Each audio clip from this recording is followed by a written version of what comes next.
So, what is work life balance?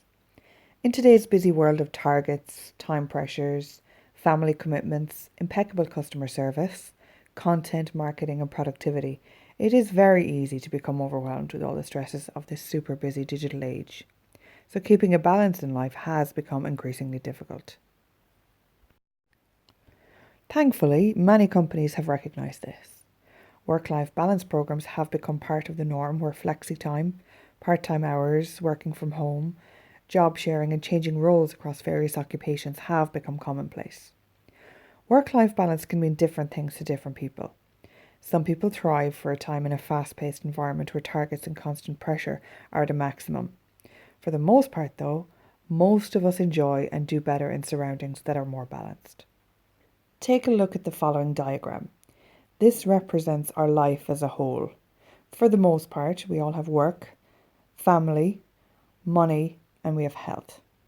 And within that sphere, we all have different areas of responsibilities, different worries, different health issues, different money issues. Take work as an example. Within our working life, we have many meetings and events. And with meetings and events come planning, comes stress, comes connecting with other colleagues who we may or may not get on with. It comes with teamwork. We have many responsibilities. We may have any given number of tasks to complete in any one day. So it takes a lot of juggling, it takes a lot of organisation and a lot of planning to make sure that we hit every box that we need to in any one working day. We might have to work towards a promotion, or in fact, we might even have to deal with redundancies. We'll have to deal with our relationships at home whilst we're at work. We have to deal with teams. We may have to travel. We have expenses that we have to cope with. So our entire working life will have an impact on all of the other areas of our life.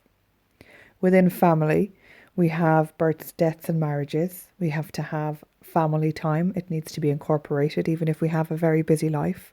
Again, we have more responsibilities. We may have pressure.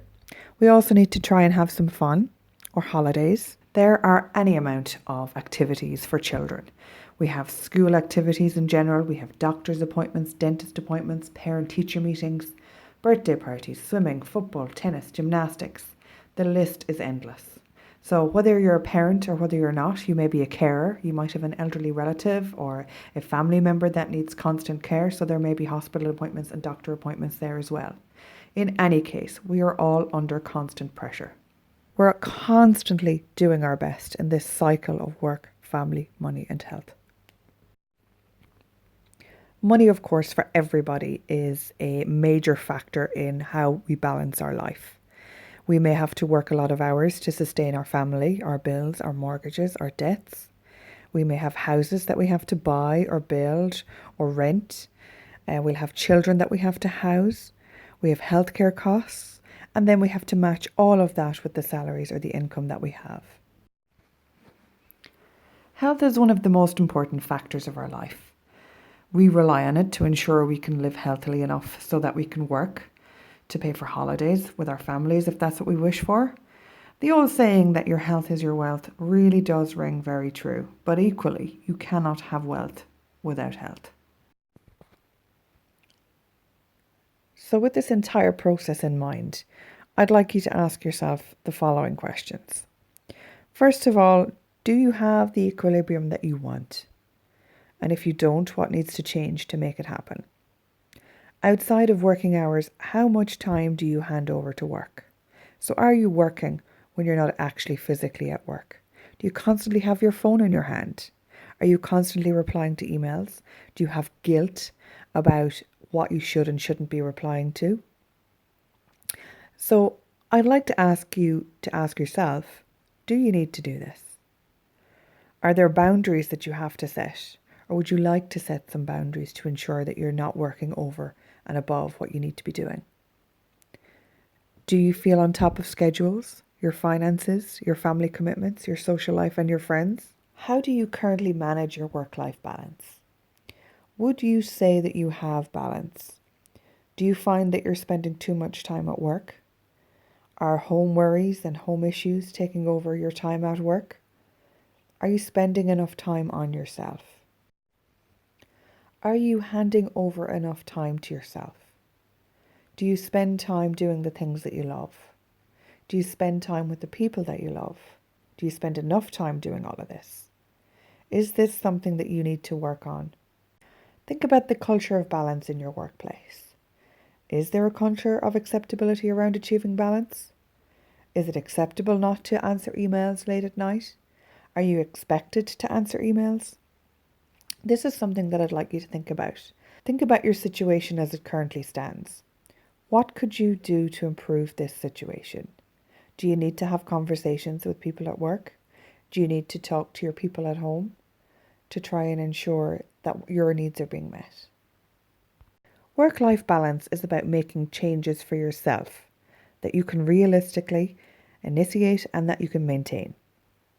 They don't have to be huge. Small changes consistently over a period of time is proven to work best for any change. Those changes could be looking at your boundaries and negotiating with colleagues about tasks and responsibilities, your current hours, how you manage your time, and maybe even the relationships with your line manager. This entire course centres on what we can do for ourselves to help us achieve the equilibrium we want. It also includes what we can do for ourselves at home in terms of our attitudes when we bring work home or if we absolutely need to do that. We will also consider measures to help in everyday life. As I said at the very start, this is all practice orientated. We have to become better at practicing work-life balance. So what we're going to do now is look at a little exercise called the Wheel of Balance.